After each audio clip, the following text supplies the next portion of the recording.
chapitre 7, je vais commencer au verset 1er.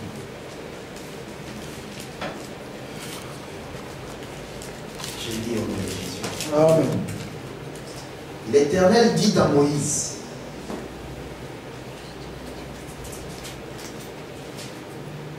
nous pouvons même commencer un peu plus avant, excusez-moi. Nous allons commencer au chapitre 3, pour la meilleure compréhension. Au premier verset, Moïse faisait paître les troupeaux de Jéthro, son beau-père, sacrificateur des Madians, et il mena les troupeaux derrière le désert et vint à la montagne de Dieu à Horeb. L'ange de l'Éternel lui apparut dans une flamme de feu au milieu d'un buisson. Moïse regarda et voici le buisson était tout en feu et le buisson ne se consumait point. Moïse dit, je vais me détourner pour voir quelle est cette grande vision et pourquoi le buisson ne se consume pas. L'Éternel vit qu'il s'est détourné pour voir et Dieu l'appela du milieu du buisson et dit, Moïse, Moïse. Et il répondit, me voici. Dieu dit, n'approche pas d'ici, ôte tes souliers de tes pieds, car les lieux sur lesquels tu te tiens est une terre sainte. Et il ajouta, je suis le Dieu de ton père, le Dieu d'Abraham, le Dieu d'Isaac et le Dieu de Jacob. Moïse se cacha le visage, car il craignait de regarder Dieu. Amen. Nous pouvons nous asseoir. Je vais continuer la lecture. Au verset 7, l'Éternel dit, je vis la souffrance de mon peuple qui est en Égypte, et j'ai entendu les cris que lui font pousser ses oppresseurs, car je connais ses douleurs. Je suis descendu pour les délivrer de la main des Égyptiens, et pour le faire monter de ces pays pour un beau et vaste pays, dans un pays où coule le lait et le miel, dans le lieu qu'habitent les Cananéens, les Étiens, les Amoréens, les Phérésiens, les Éviens et les Jébusiens. Voici les cris d'Israël sont venus jusqu'à moi, et je vis l'oppression que leur font souffrir les Égyptiens.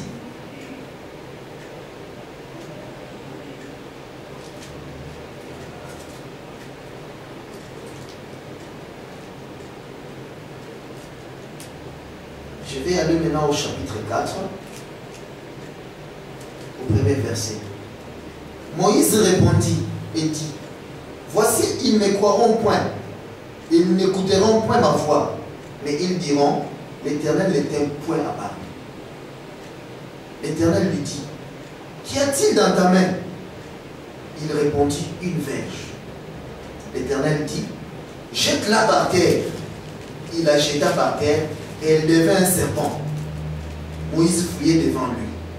L'Éternel dit à Moïse, étends ta main et saisis-les par la queue. Il étendit la main et les saisit, et le serpent redevient une verge dans sa main.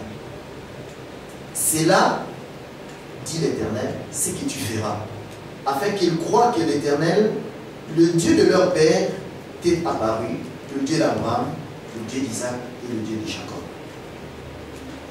Je vais sauter au verset 10. Moïse dit à l'Éternel, ah Seigneur, je ne suis pas un homme qui ait la parole facile, et ce n'est ni d'hier, ni d'avant-hier, ni même depuis que tu parles à ton serviteur, car j'ai la bouche et la langue embarrassée. L'Éternel lui dit, qui a fait la bouche de l'homme et qui rend muet ou sourd, voyant ou aveugle? N'est-ce pas moi l'Éternel? Va donc, je serai avec ta bouche.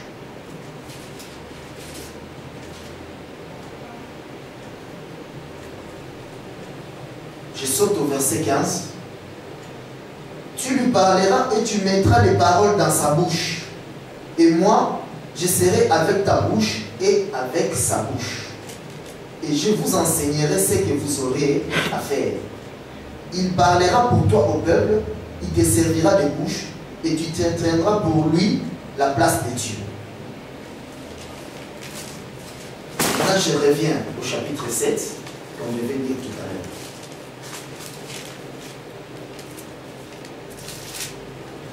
L'Éternel dit à Moïse, vois, je te fais Dieu pour Pharaon, et Aaron, ton frère, sera ton prophète. Je vais sauter au verset 8. Je fais cela pour que nous ayons une large idée de ce que nous allons dire. L'Éternel dit à Moïse et à Aaron, si Pharaon vous parle et vous dit, faites un miracle, tu diras à Aaron, prends ta verge et jette-la devant Pharaon. Et il deviendra un serpent. Moïse et Aaron allèrent auprès de Pharaon et ils firent ce que l'Éternel avait ordonné. Aaron jeta sa verge devant Pharaon et devant ses serviteurs et elle devint un serpent. Mais Pharaon appela ses sages et les enchanteurs et les magiciens de l'Égypte. Eux aussi en firent autant par leurs enchantements. Ils jetèrent tous leurs verges et elles devinrent des serpents. Et la verge d'Aaron engloutit leurs verges. Amen. Nous sommes toujours en train de parler de la délivrance, c'est-à-dire de la naissance. Parce que par la naissance, on reçoit la vie. Or, quand on reçoit la vie, c'est qu'on fait échec à la mort. Amen. Et quand on reçoit la vie, on fait échec à la mort pour la recevoir. Vous voyez ça? Donc c'est une délivrance.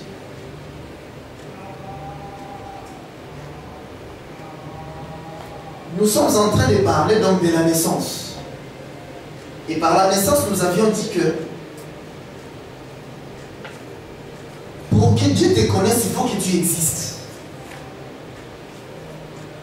Si tu n'existes pas, Dieu ne te connaît pas. Cela répond à la question que se posent certains en disant, quand Dieu viendra, s'il me trouve en train de pécher et en train de voler à cet instant-là, quel sera mon sort? En cela, nous avions dit que si tu n'existes pas, que tu pêches ou que tu ne pêches pas, c'est pareil. Nous avions donné l'exemple d'un enfant, d'un père qui n'a pas d'enfant, mais qui achète les jeux pour l'enfant et qui donne les noms à l'enfant. On le prendra pour un fou, on l'amènera à l'asile. Mais quand l'enfant est là, il achète les jouets, il donne les noms à l'enfant, on trouvera cela normal, parce qu'il y a déjà l'existence. Rappelez-vous l'écriture dans Matthieu qui dit qu'il y en a d'autres qui viendront ces jours-là. Ils me diront, mais nous n'avions pas, nous allons lire cette écriture. Amen. C'est important. Pour confirmer l'existence. Matthieu 7.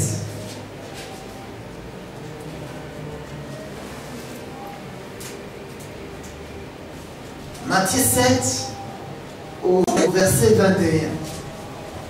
Il est dit ceci. Ceux qui me disent Seigneur, Seigneur, n'entreront pas tous dans le royaume des cieux,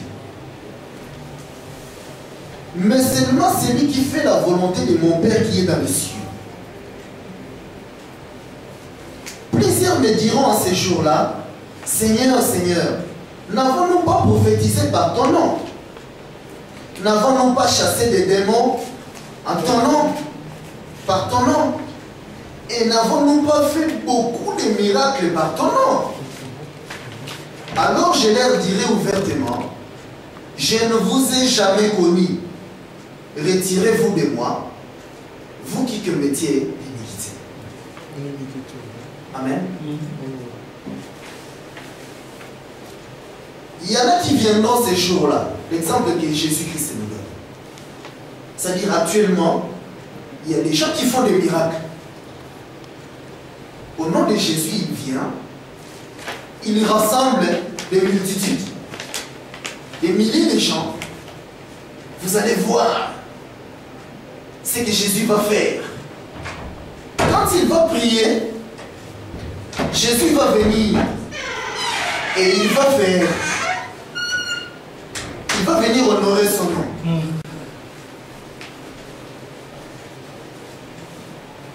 Il les répond maintenant ici. Parce que ces gens-là croient exister. Ils croient que oui, comme je fais, comme je vois des miracles, donc je suis avec Dieu. Il dit maintenant que ces jours-là, il leur dira, je ne vous ai jamais connu. Être connu de Dieu. Oh, mais nous avions prophétisé en ton nom. Nous avions fait des miracles en ton nom. Oui. L'Écriture ne dit pas que Jésus dit que non, vous mentez. Non, ils ne mentent pas. Ils disent vrai. Sur la terre, ils ont fait des miracles au nom de Jésus.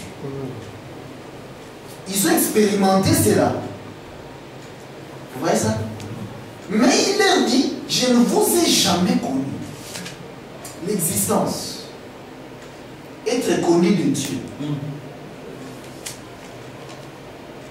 Remarquez que Pharaon, il avait aussi appelé ses sages. Quand Moïse jeta le bateau, il appela les sages. Parce que cela n'avait pas impressionné Pharaon. Pharaon était habitué à voir des choses extraordinaires par les sages de son royaume. Ils sont venus, ils n'étaient pas non plus effrayés par le bâton de Moïse. Ils ont jeté aussi, et ce bâton-là devient serpent.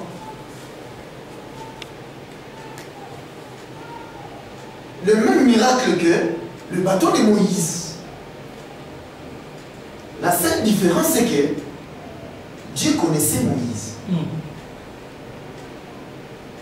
Mais les enchanteurs, là, ils ne les connaissaient pas. Mais ils ont fait le miracle. L'existence. La naissance. C'est pourquoi il dit à Nicodème, Nicodème, tu es docteur de la loi. Moi, Dieu, je les témoigne. Tu es docteur de la loi, tu maîtrises la loi de Moïse. Mais tu n'existais pas. Il faut que tu existes. Pour cela, tu dois naître. Naître d'eau et d'esprit. Alors tu commences à exister. C'est toute la différence. Naître d'eau et d'esprit. Nous en avons, l'homme m'a parlé. Et nous comprenons donc qu'il y a des gens sur la terre qui croient exister et que Dieu ne connaît pas. C'est ça le problème. Les gens zélés qui croient servir Dieu, Dieu ne les connaît pas. Voilà l'importance alors de la naissance. Quand on est, alors tu existes. C'est pourquoi nous avions parlé alors des 3 étapes de la naissance.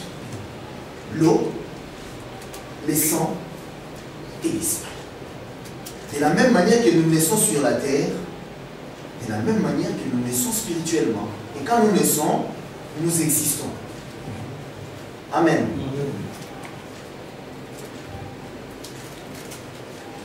Alors nous voyons Dieu maintenant expliquer ces choses autrement. Il envoya le bien-aimé Moïse, celui qui était sorti des eaux. Rappelez. Il envoya dans le pays de Madian. Il part dans le pays de Madian, il fait 40 ans.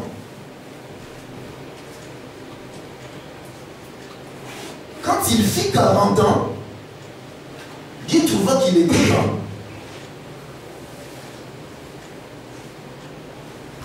Il mit à Moïse le désir d'aller à la montagne.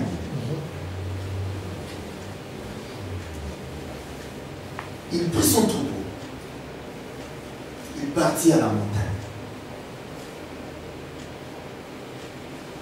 Arrivé à la montagne, il voit une apparition. Il voit le feu. Hein? Donc il voit que la montagne possède le feu. Il ne comprenait pas encore que le feu ne se trouve que dans le lieu très saint. Amen. Vous voyez ça? Amen. Dans le lieu très saint.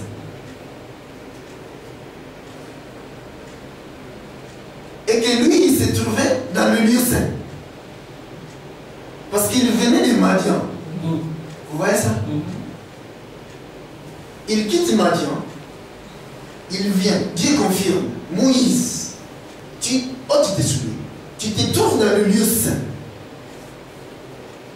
Et du lieu très saint, il voit le lieu très saint. Il voit le feu. Amen. Alors Dieu lui dit, Moïse, j'ai un secret à te confier. Parce que l'heure est venue. Pour que j'aille délivrer un peuple. Parce que j'ai déjà entendu ces cris. L'heure de la délivrance est arrivée. Mais pour aller délivrer mon peuple, j'ai besoin d'un animal. J'ai besoin de pieds pour marcher.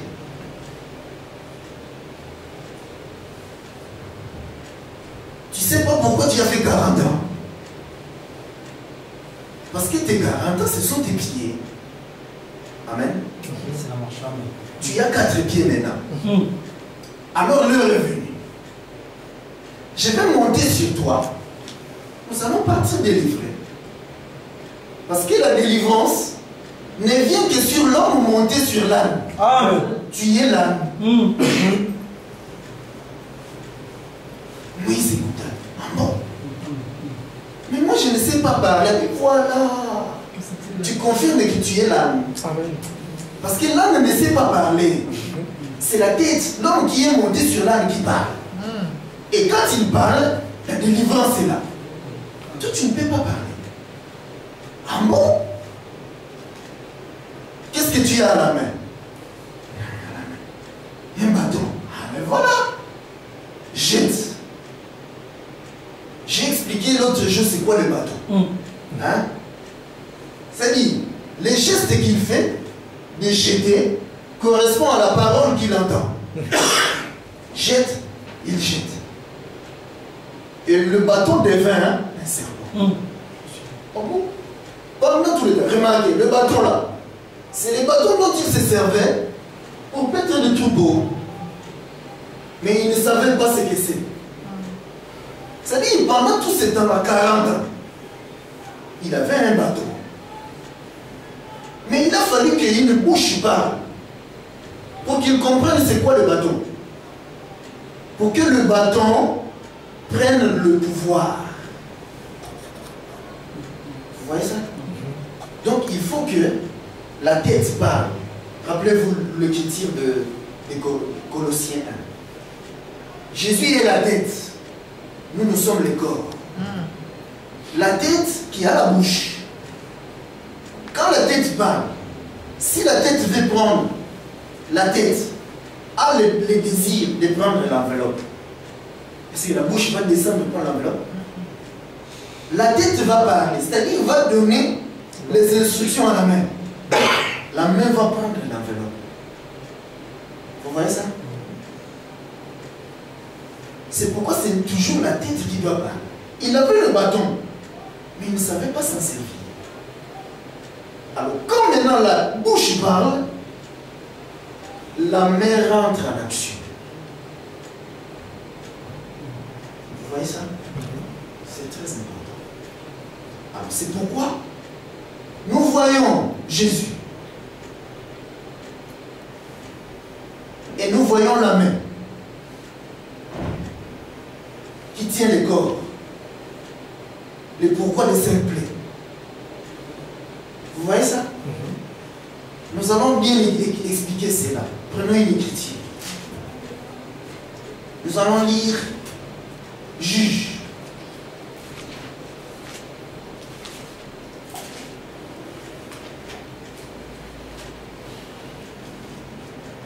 Parce que ce sont des choses que nous avions abordées en passant.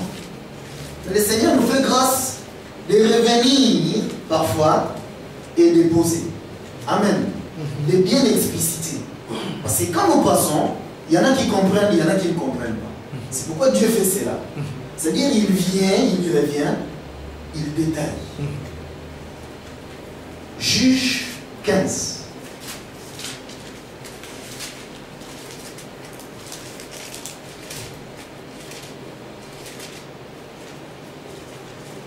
Je vais commencer au verset 9.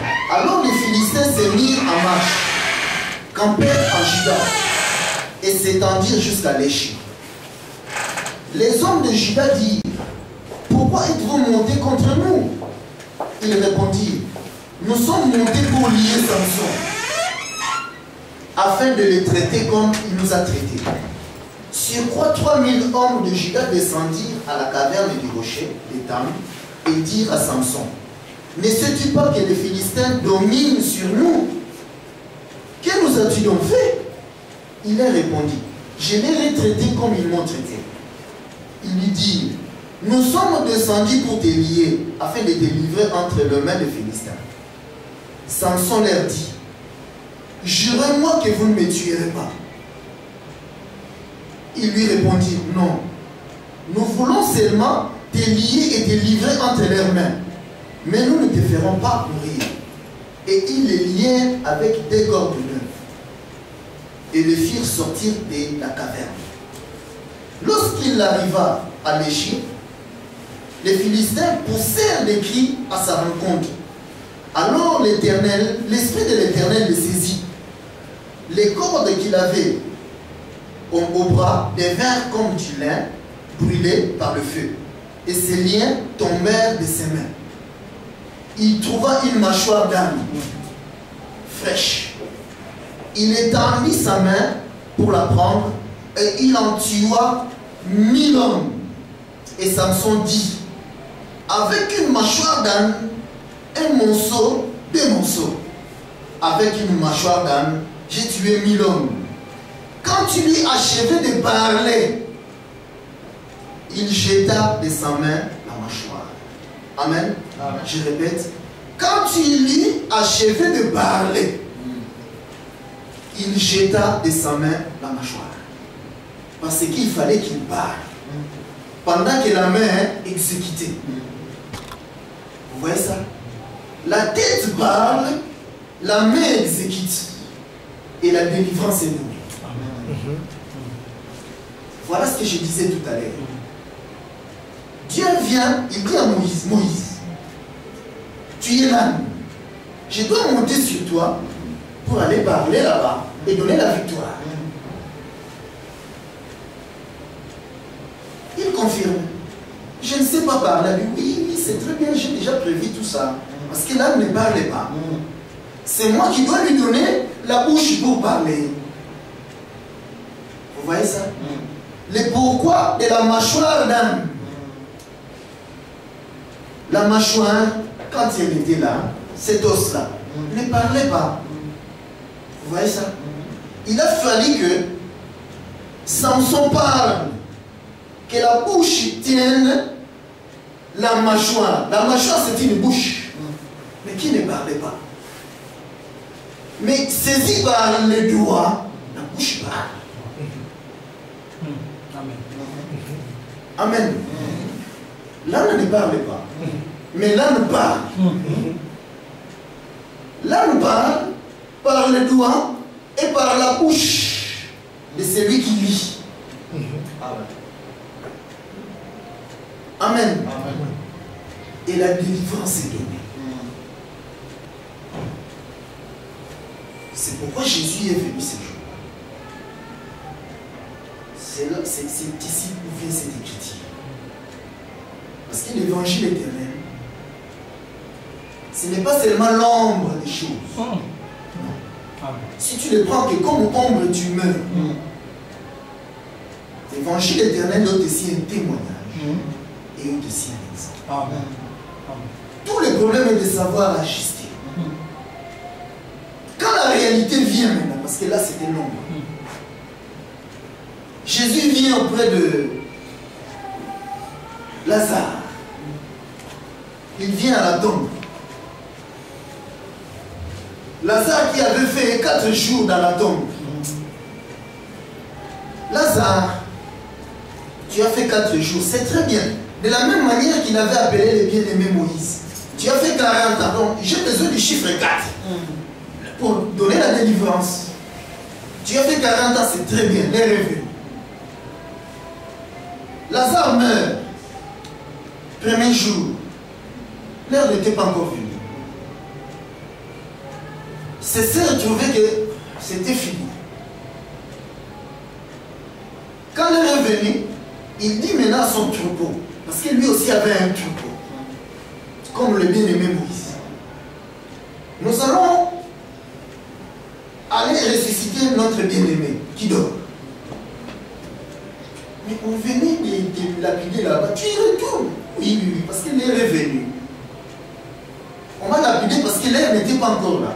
Mais maintenant l'air est venu, je dois donner la délivrance.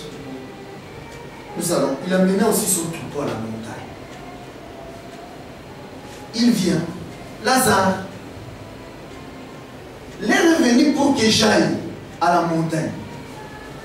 L'air est venu où je dois brandir le bâton pour que la croix apparaisse et la délivrance soit donnée au peuple. Alors, je dois monter sur toi, Lazare, pour que nous allions. Amen. C'est pourquoi tu as fait 4 jours, donc tu as 4 pieds. Moi, pour me déplacer, j'ai besoin de 4 pieds. C'est ce que j'avais fait aussi dans le jardin d'Éden. Lorsque j'ai voulu marcher avec Israël, j'ai pris mes 4 pieds. Alors il monta sur Lazare. C'est pourquoi les hommes l'ont vu rentrer dans Jérusalem sur un âne. Il n'a pas pris un chien. Non, l'âne. Parce que quand la délivrance est donnée, on monte sur l'âne. Remarquez, celui qui rôde comme un lion, l'imitateur. L'animal le plus proche de l'âne, c'est le cheval. C'est-à-dire que lui, l'homme qui lit, quand lui il monte sur l'âne, de l'autre côté on monte sur le cheval. Vous voyez ça? Les sauts. Lui est monté sur un cheval. Mais nous, la délivrance, nous la donnons sur l'âne. C'est pourquoi on a étalé les habits dans son cortège de gloire. Il est parti donner, délivrer le peuple. Maintenant, quand Samson tient la mâchoire, ce sont les 5 doigts qui tiennent la mâchoire. Amen. C'est pourquoi c'est pas sur la tête que nous voyons les 5 doigts, les 5 ministères. Non. Parce que les doigts tiennent le corps. C'est le pourquoi des 5 plaies. C'est-à-dire, le doigt est venu toucher le corps. Il y a eu 5 plaies. Et la délivrance a été donnée. Vous voyez ça? C'est pourquoi nous avions dit l'autre jour que les 5 plaies de Jésus, ce sont les 5 ministères. Maintenant, nous sommes partis dans l'ombre. Nous avons vu que ces corps-là, pas la tête. Parce que la tête, c'est celui qui lit. Mais son corps est composé de tous les enfants. Son corps est animal. Vous voyez ça? Remarquez une chose. quand il a mangé la viande, au commencement, il vient, il trouve Adam dans le péché. Oh oui, mais Adam, j'ai une solution pour toi. Tu as fait une bonne chose. Parce que tu m'as donné l'occasion de manger. Il prit l'animal. Il mangea la viande. Il conserva la peau. Quand il vient avec la peau, il couvrit Adam. Mais il ne couvrit pas sa tête. Vous voyez ça? Il couvrit Adam à partir du cou. Vous savez pourquoi nous comprenons que c'est à partir du cou? Mais parce que les corps de l'épouse commencent là. Vous voyez ça? Nous allons mieux comprendre ça.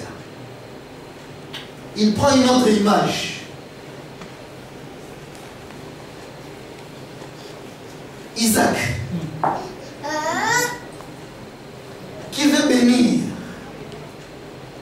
Lui aussi, il sait que c'est quand on parle que la délivrance est donnée. Il dit, mais pour qu'on parle, il faut qu'il y ait la tête et les corps. Hein? La tête et l'animal. Il dit maintenant à son fils Esaü, toi tu es le fils aîné. Toi tu es l'animal. Alors, je dois te manger pour prendre ta peau et couvrir ton frère. C'est-à-dire tu dois prendre ta place. Hein? Tu dois prendre ta place. Il mangea Esaü. Il prit la peau. Il couvrit Jacob. À partir du cou. Vous voyez ça, n'est-ce pas? Ah! C'est-à-dire qu'à partir du cou, tout ça c'est le corps. La mâchoire qui est tenue par les doigts. Pour exécuter. Maintenant, quand Moïse vient, Dieu lui dit, maintenant je fais de toi aussi Dieu. La bouche. Tu auras à parler et ton frère sera ton prophète. Remarquez devant Pharaon, Moïse ne faisait que parler. Aaron jette. Aaron prit le bâton, il jeta. Et le bâton devint serpent.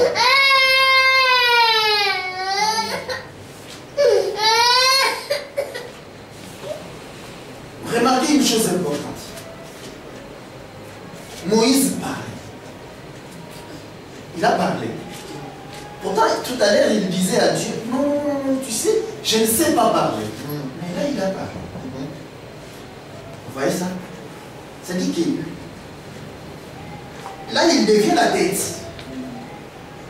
Il parle et les corps exécutent. Et quand maintenant les corps exécutent, Aaron ne parlait pas. Parce qu'il doit exécuter ce que la bouche dit. Parce que ce que la bouche dit, c'est le bâton. Le bâton qui devient serpent pour engloutir.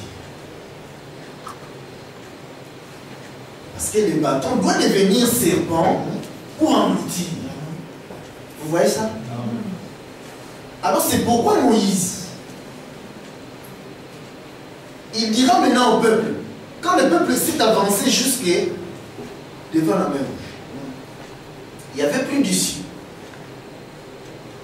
Il se tourna, il regardait derrière, il voit, parce que c'était le désert, hein?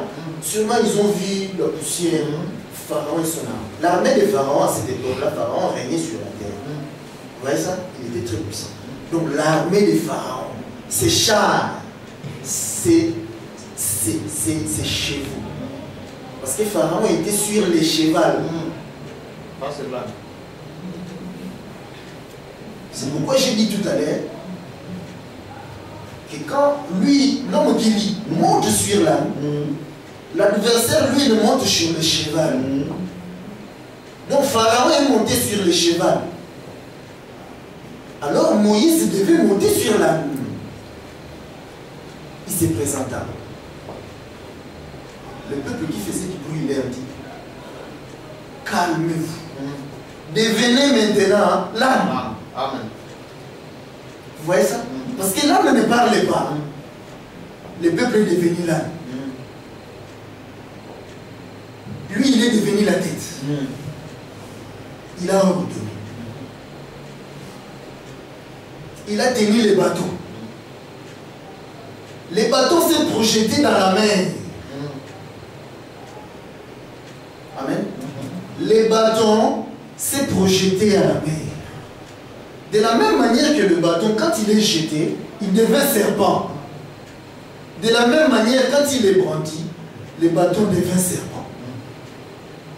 Le chemin dans la mer, c'est un serpent. Amen. Vous voyez ça? Pourquoi croyez-vous qu'il a englouti Pharaon? Mais c'est dans ses habitudes. C'est serpent. Quand il avait mis devant lui, est-ce que lui, il a fait autre chose? Il a creusé les bois et les regards. Les serpents ont englouti tous ces serpents. Aucun n'est manqué à la peine. Voilà d'où vient ces versets. Voilà. Aucun, tous, il les a engloutis. Amen. Les serpents. Remarquez que la mer s'est divisée. Nous avons dit que le serpent, c'était la parole qui sortait de la bouche de celui qui vit. Ce n'est pas n'importe quelle parole.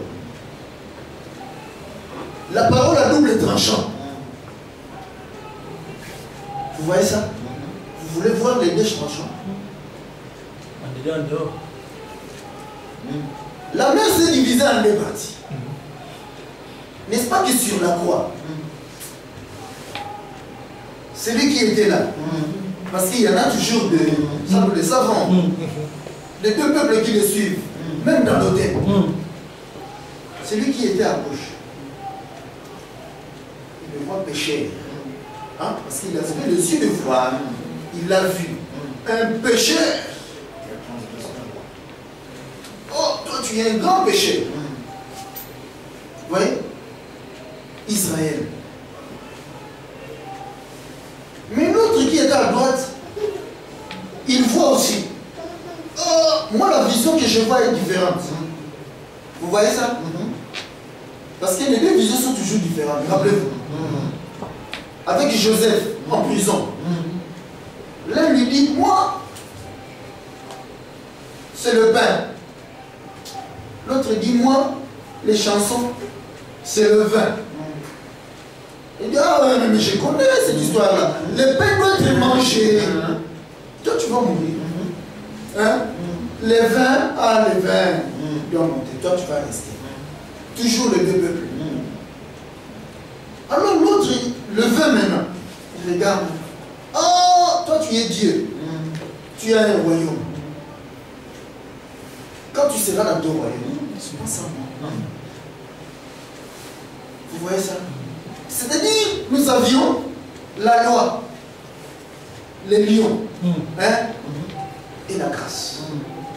C'est ça les deux tranchants de l'épée. Amen. Amen. Les pourquoi des deux eaux séparés. C'est-à-dire les deux tranchants étaient là. Les déchirés.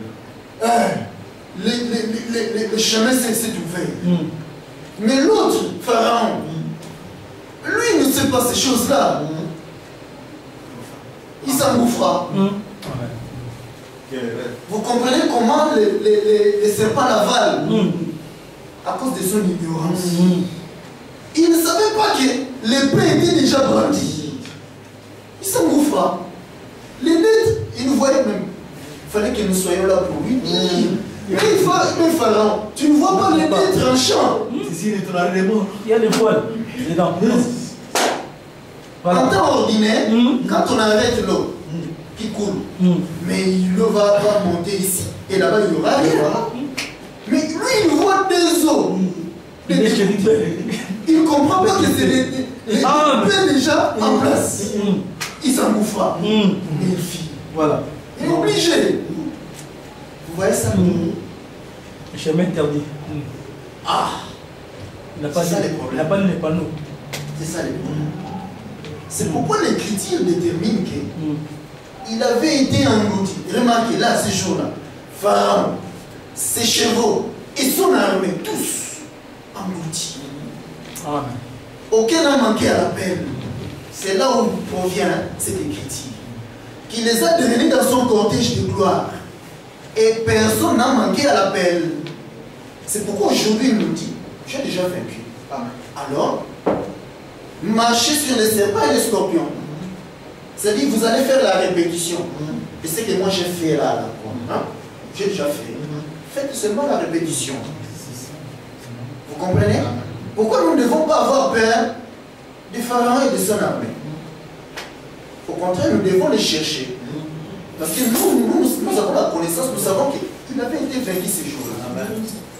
Vous voyez ça? Nous ne sommes pas des églises où le Seigneur me montre que les frères Noël les sorciers. Mais s'il nous montre que c'est un sorcier, c'est une bonne chose. Parce que nous sommes à la recherche des serpents. Donc si nous voyons pas les frères, mais en nous il est serpent. Mais nous allons être contents. Frère, tu as fait une bonne chose. Viens nous donner les serpents que nous cherchons. Vous comprenez? Mais si vous ne savez pas ça, les frères Noël, il ne faut même pas plus nous dire bonjour. Vous comprenez ça? N'est-ce pas que nous sommes des peuples bénis? Parce que nous connaissons ces choses. La mâchoire d'âne. C'est pourquoi Dieu avait promis la bouche. Vous voyez la promesse? C'est-à-dire qu'un jour, je donnerai la bouche. C'est-à-dire, quand la réalité viendra à la croix. Parce que quand il parlait, il promettait, la réalité n'était pas encore là. Hein? C'est-à-dire, quand il est rentré dans Jérusalem, il n'y était plus sorti. Il est monté à la croix. Alors il promettait que les jours où je monterai sur l'âne, je remporterai la victoire. Vous voyez? Donc, c'est-à-dire que ces jours-là, je tiendrai la mâchoire. Et l'âne de Balaam qui ne parle pas, parlera. C'est-à-dire exprimera les paroles qui sortent de la bouche. Parce que les paroles sortent toujours de la bouche. C'est pourquoi il dit que les 5 ministères ont été donnés pour le perfectionnement des saints. Les uns comme nous. Vous voyez ça? Parce que la réalité est toujours la tête qui parle. Mais les doigts, c'est des comme. Pourquoi comme? Parce qu'ils exécutent les paroles qui sortent de la bouche. Vous voyez ça? Les paroles ne sortent pas de la main. La main ne parle pas. C'est toujours la bouche qui parle. La main exécute. C'est pourquoi nous voyons alors, parce que la main saisit la mâchoire. Or la mâchoire, c'est la mâchoire d'âne. L'âne commence ici, à la tête, ici. C'est pourquoi nous voyons alors le Saint plaît sur le corps de l'âne. Vous voyez ça? Et l'âne exécute les paroles, parle. Et la victoire est là.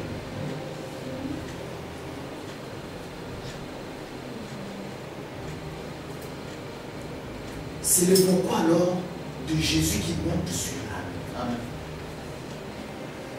Il aurait pu prendre un autre animal. Non, il fallait qu'il prenne l'animal qui ne parlait pas. Parce que c'est ce que dit l'homme. Vous voyez ça? C'est ce que dit l'homme. J'avais dit l'autre jour que quand la lumière est là, la lumière va éclairer le corps, la réalité. Et la réalité va refléter l'ombre. Vous voyez ça? Regardez, Jésus a dit ceci. Nous allons lire ça. C'est important. Dans le champ.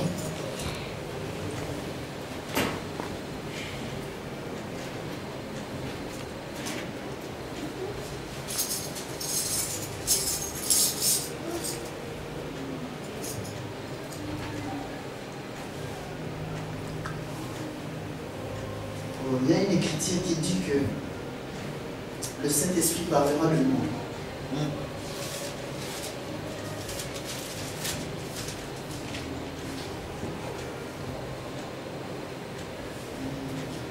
13. Voilà, Jean 16, 13. Quand le consolateur sera venu, l'esprit de vérité, il vous conduira dans toute la vérité. Car il ne parlera pas de lui-même, mais il dira tout ce qu'il aura entendu et il vous annoncera les choses à venir. Il me glorifiera parce qu'il prendra de ce qui est en moi et vous l'annoncera. Vous voyez ça? Tout ce que le Père est en moi, c'est pourquoi j'ai dit qu'il prend de ce qui est en moi et qu'il vous l'annoncera. C'est-à-dire le consolateur, quand il vient, l'esprit, hein, quand l'esprit vient, l'esprit va éclairer le corps et l'ombre va se projeter. Or, le corps a dit ceci: la loi, les prophètes et les psaumes parlaient de moi. Vous voyez? Ça c'est l'ombre. C'est-à-dire la loi, les prophètes et les psaumes ont parlé de moi. Mais pour que vous compreniez cela, l'ombre, il faut que l'esprit vienne m'éclairer et vous allez voir la projection dans la loi, les prophètes et les psaumes. Vous voyez ça? Nous sommes alors le peuple de la lumière. Parce que rappelez-vous, la lumière, elle vient dans le troisième compartiment. Hein? Ayez toujours en tête cela. La naissance, qui est la délivrance. Hein? Parce que quand on n'est pas né, on n'existait pas. Donc c'est la mort. Mais quand on est, on a la vie. Donc la naissance, c'est la victoire sur la mort. Vous voyez ça? C'est la naissance. Or la naissance, c'est en 3 étapes.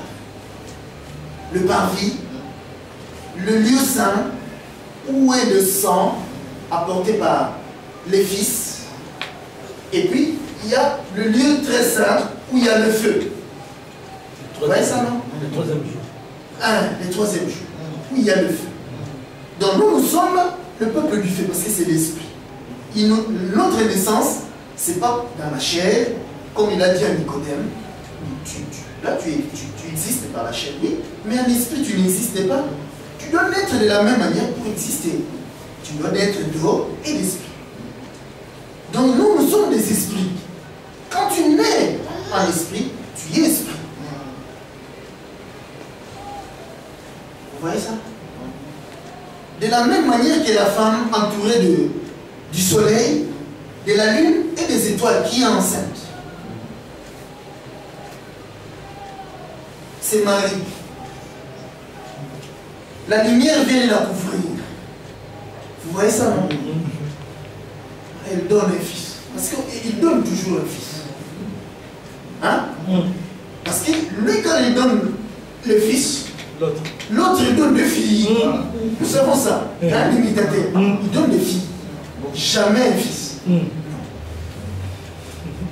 L'esprit vient couvrir Marie. Donc la lumière du premier jour. La lumière qu'on avait mis dans le soleil, dans la lune et dans les étoiles. Pourquoi cette femme-là est entourée de la lune, des étoiles, la lumière, l'esprit, la lumière. Vous voyez ça? Donc l'esprit qui vient couvrir Marie, elle tombe enceinte, elle donne un fils. Amen. Esprit. De la même manière que nous naissons. Alors si tu nais, tu commences à exister. Dieu te connaît. Tu es maintenant différent de ceux qui viendront ce jour-là. Moi, je suis sûr, j'avais ressuscité les morts. Je suis sûr, j'avais un jour réuni 5000 personnes. Oui, j'ai vu de mes yeux les boiteaux qui s'élevaient, les aveugles, même il y avait même un aveugle né. Mais il a vu ces jours-là, il a glorifié Dieu. L'autre, il a brandi ses béquilles, il a jeté, il a commencé à courir. J'ai vu tout ça, je te jure. Mais oui, tu dis la vérité. Mais je ne t'ai jamais connu. Vous voyez? C'est-à-dire, tu n'es jamais né. Tu es comme Nicodème. Parce que Nicodème, lui, quand il enseignait, il avait aussi la piscine. il y avait aussi des miracles là-bas. C'est lui qui rentrait le premier, il recevait aussi la bénédiction.